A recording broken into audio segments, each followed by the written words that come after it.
I whispered. Because you're everything I can't stop thinking about. I wasn't supposed to be in the studio that late. The art center had closed an hour ago, the smell of turpentine still hanging in the cool air, but she was there, alone, wiping brushes at the sink. Elena. She didn't look up at first. Her shoulders were squared like she was keeping herself from folding in. The light above her flickered once, throwing a pale halo around her hair. I stood at the door longer than I should have, trying to find a reason to step inside. You're still here, she said finally, without turning. Her voice had that low, almost distracted softness that made me lean closer, just to hear. I forgot my sketchbook. My voice came out quieter than I meant. I still hadn't moved. She set a brush down, water dripping off its bristles in thin threads. It's on the back table. Now she turned, and our eyes met. Just a second too long, enough for my throat to tighten. I crossed the room slowly. The wooden floorboards creaked like they were telling on me. My sketchbook sat where she said, but I didn't pick it up right away. She had gone back to the sink, rolling up the sleeves of her linen shirt. A thin gold bracelet glinted on her wrist every time she reached for another brush. You work too much, I said. Elena gave a small breath of a laugh. Says the one sneaking back in after closing. Her eyes flicked sideways at me, a glint of warmth under the fluorescent hum. I found myself closer to her now, the smell of soap and paint mixing around her. My fingers brushed the corner of the sketchbook, but stayed there, anchored. I like it here at night. Quieter. She rinsed another brush, her hand moving slowly under the running water. Quieter can be dangerous. The corner of her mouth lifted, not quite a smile. I should have left then, but the space between us felt different, like a held breath. She reached for a towel, and her hand grazed mine. Just a whisper of skin. My pulse jumped. She did. And pull away immediately.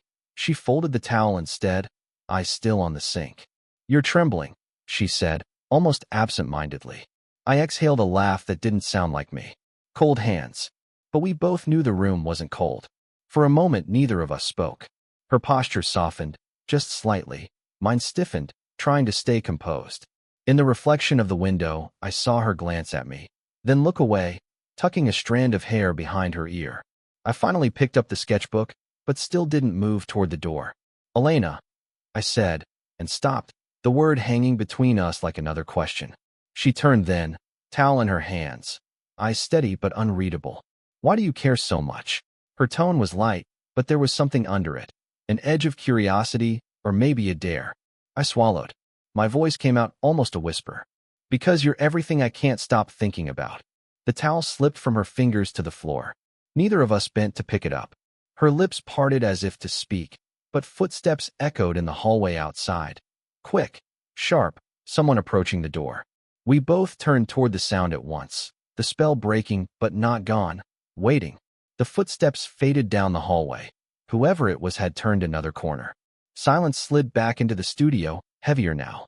Elena bent to pick up the towel but stopped halfway, straightened instead, and brushed her palms against her thighs as if shaking something off. You shouldn't say things like that, she murmured, not looking at me. I opened my mouth, then closed it. The words I had just spoken still pulsed between us like heat from a lamp. I know, I said finally. I stopped, watching the small muscles in her jaw shift. She crossed to the window and cracked it open.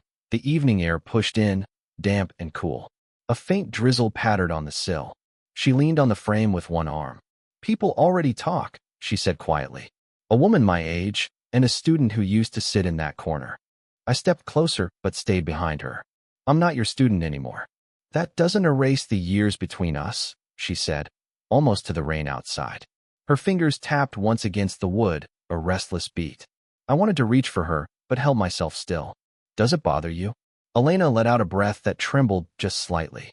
What bothers me is how easy it is to forget the reasons why it should.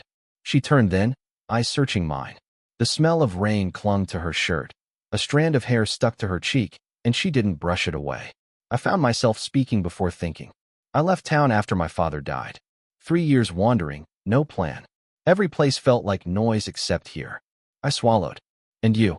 I don't even know why I'm telling you this. Her eyes softened a fraction. I divorced 10 years ago, she said. Since then it's just been this place and the quiet. Easier to take care of other people's art than my own life. She gave a small, uneven laugh. Guess we're both hiding here. Something in me broke loose at her honesty. I stepped nearer until we were just a breath apart. She didn't back away, only looked down at my hands hanging uselessly by my sides.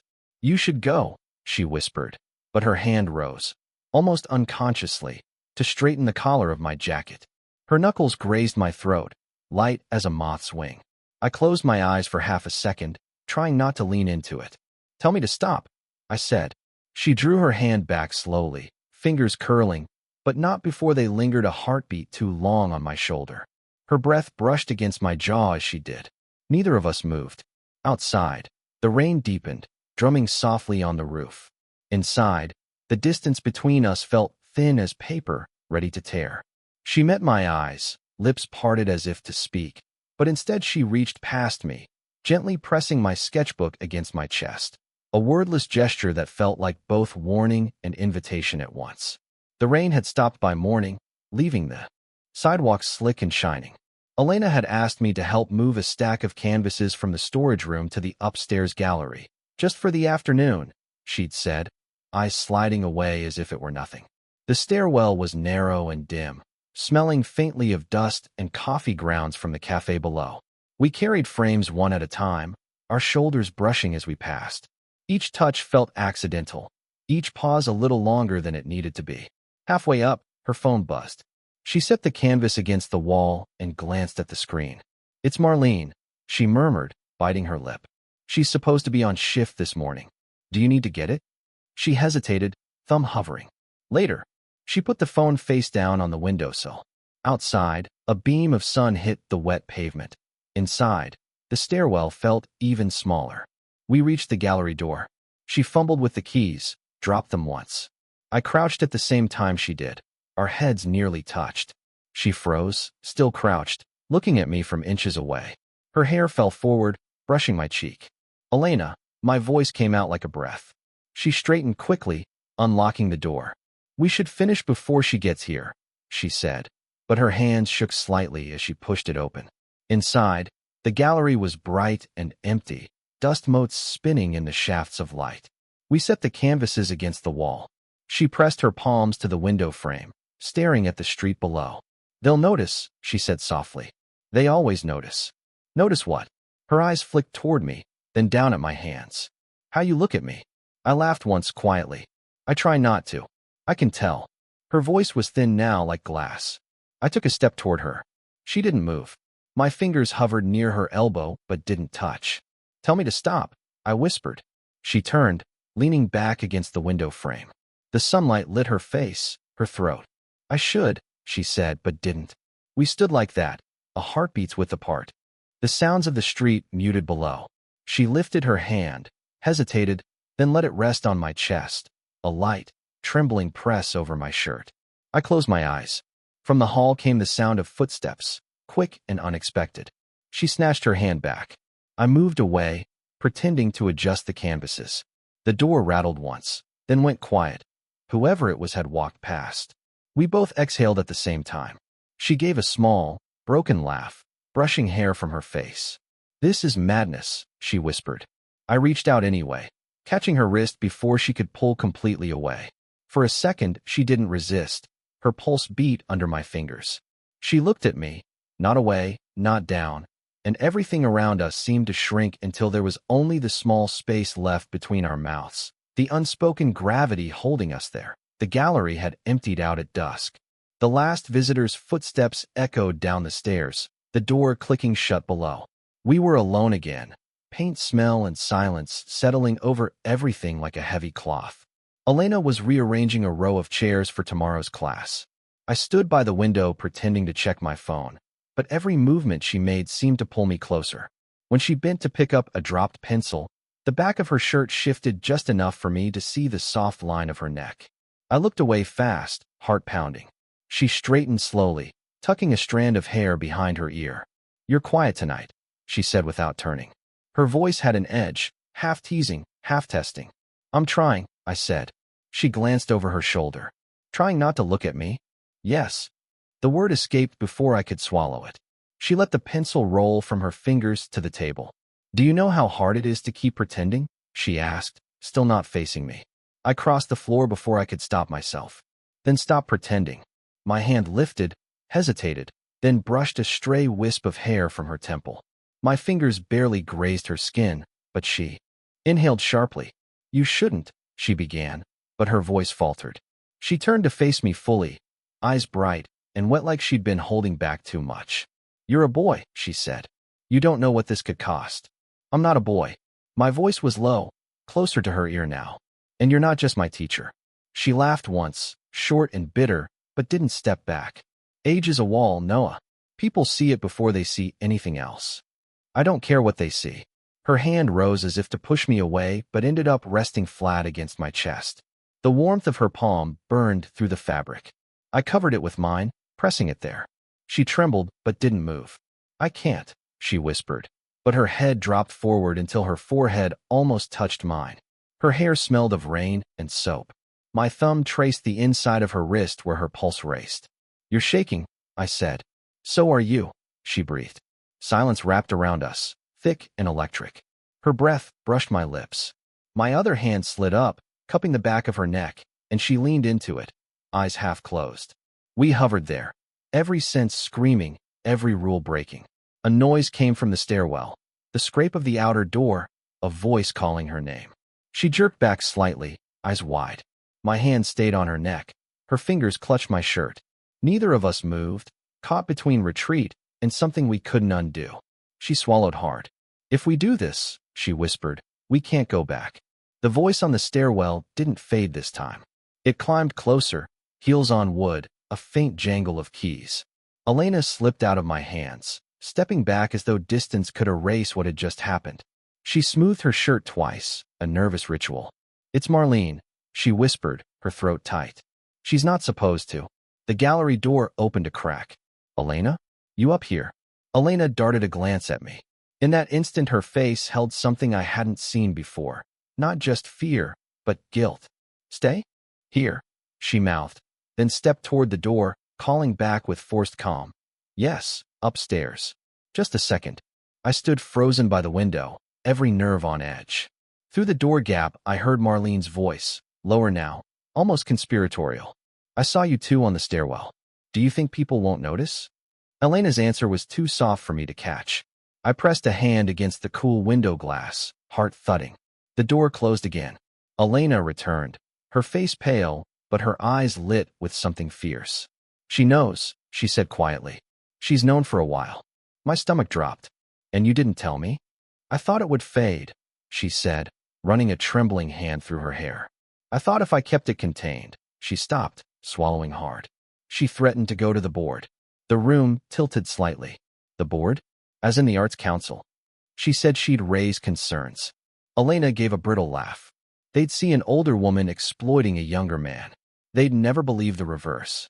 I took a step closer despite myself. So what do we do? She shook her head, eyes shining. I don't know. I should end this. Protect the center. Protect you. I reached out, fingers brushing her forearm. She didn't pull away. Instead, she turned into my touch, leaning her forehead against my shoulder for a beat. Her whole body felt tense, like a bowstring about to snap. I can't lose this place, she murmured. It's all I have. I slid my hand up, gently cupping the back of her neck. You're not alone, I said quietly. Not anymore. She lifted her face then, inches from mine, tears threatening at the corners of her eyes, but not falling. If we go on, she whispered, we'll burn everything down. Then maybe we stop hiding, I said. Her breath caught. She stepped back just enough to look at me fully, her hand still clutching my shirt. Are you sure? No, I admitted. But I'm sure about you. For a moment, the fear and pull between us felt the same, like two halves of one thing. Her fingers slid up to the back of my neck, trembling. Then we decide right now, she whispered, eyes locked on mine. The gallery felt like it was holding its breath. The street outside had gone quiet. Even the radiator had stopped clicking. Only our two voices filled the room, low and uneven. Elena still had one hand twisted in my shirt. Right now, she said again, whisper sharp, we decide. I nodded once. Then look at me. She did. Her eyes were darker than I'd ever seen them, as if the light itself was trembling. We stood inches apart, the space between us thick with paint smell and rain-damp air. My pulse hammered in my throat. You don't know what you're giving up, she murmured. I know what I'd regret, I said. My hand rose slowly, brushing a thumb across her cheekbone, tucking a strand of hair behind her ear. Her eyes fluttered shut at the touch, her breath caught against my palm. Elena. The name came out softer than a sigh. She leaned forward just enough for her forehead to rest against mine. I've built a life on being careful, she whispered. But with you, her voice broke off. She pressed her lips together, shaking her head. Then don't be careful, I said. Her hand slid up to my shoulders, light at first, then firmer, gripping as if she might anchor herself. She exhaled a trembling breath. If I let this happen, I lose the center. I lose my reputation. You lose yours before it's even started. Maybe, I said. But if we step away now, we'll never stop wondering. We stood like that, close enough to feel each other's heartbeat through fabric. The world beyond the window blurred into nothing. She closed her eyes, leaning her weight against me for a moment, and I held her, my hands at her back, fingers trembling. This is the last chance to walk away, she whispered, voice frayed. I drew back just enough to see her face. Do you want me to go? Her eyes opened slowly. No. Everything stilled. She reached up, brushing her fingertips across my jaw, tracing the line to my mouth, but stopping short. Then stay, she said, a single breath. I covered her hand with mine, pressing it to my chest. I'm here, I murmured. For a long moment, neither of us moved. The air was heavy, electric. Then she gave a small, broken laugh, not a mockery but release, and rested her head against my shoulder, arms wrapping around me fully for the first time. We stood together in the empty gallery, no longer pretending. The choice had been made, even if the world outside would judge it. In that stillness, we both understood. Whatever came next, it was ours, not an accident, not a mistake. She drew back at last, eyes clear now, a faint tremor in her hands, but no hesitation. All right, she said. No more hiding. The next morning the gallery smelled of coffee instead of paint. Early light fell through the big windows, catching on the dust motes that floated like soft gold. Elena sat on the edge of one of the low tables, hair still damp from the rain, hands wrapped around a mug. I stood in the doorway for a moment, watching her. Everything felt quieter now, less like hiding, more like breathing after a long run. She noticed me and gave a small smile, tentative but real. Sleep at all? I asked. Not really. She patted the space beside her. Come here. I crossed the room and sat next to her. Our knees touched, a simple point of contact that felt bigger than anything we'd said. She reached over, fingers brushing mine until our hands laced together. Her palm was warm, steady. We're still us, she said quietly. Still scared. Still figuring it out. Yeah, I said. But at least it's honest now. She leaned her head against my shoulder, eyes closed. When I was your age, I thought everything had to be perfect or it didn't count. The older I get, the more I realize it's the imperfect things that stay. I let my thumbs circle the back of her hand. I don't want perfect, I said. I just want you. Her breath caught for a second. Then she laughed softly, the sound low and warm. You're stubborn. I learned from the best. We sat like that for a long time, watching the street below wake up. People passed without looking in. The world felt suddenly larger and smaller at the same time, but not dangerous. Not right now. What about the center? I asked eventually. She straightened a little, still holding my hand. I'll talk to Marlene. I'll tell her the truth before she spins her own story. If there are consequences, we'll handle them. She glanced up at me. If you're still willing. I'm here, I said again, and meant it. She reached up then, fingers brushing my hair back from my forehead. The touch was light, almost shy. I bent toward her, but instead of a kiss, she pressed her lips to my brow, a quiet, grounding gesture that made my chest ache. When she drew back, her eyes were calm. Whatever happens next, we're not pretending, she said. I nodded, resting my forehead against hers. No more hiding. Outside, the city noise grew louder, but inside the gallery it was just the two of us, hands intertwined, shoulders touching, a new day starting. It didn't feel like an ending, but a beginning we'd finally chosen. Did you enjoy the story? What kind of stories would you like to hear next?